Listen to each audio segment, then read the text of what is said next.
In this video, we're going to show you how to adjust your chair to find the most suitable position for you. Sit on your chair on a flat surface with the movement mechanism locked, seat horizontal and the armrests as low as possible. To adjust the chair height, lift the lever and stand and the chair will raise. Position this so that your forearms are level with your desk, your hips are above the height of your knees and your feet are in contact with the floor or a footrest. The armrests are height adjustable with the button underneath the arm pad. They're depth adjustable by pushing them back or bringing them forwards. And with the lever underneath, they're also width adjustable.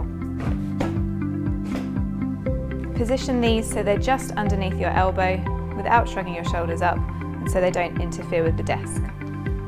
The lumbar support is height adjustable by lifting this up. Position that so it's just in the small of your back. The neck rest is height adjustable and depth adjustable.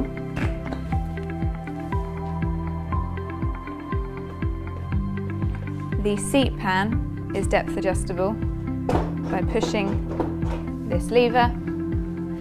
Increase this to give you full thigh support but no pressure at the back of the knees. The chair also comes with a movement mechanism. If you want to increase the resistance to this, push the lever underneath the chair all the way in. To lock the movement, pull the lever on the left all the way out. Thank you for watching our video. If you'd like more information about healthy working, you can head to our website at posturite.co.uk.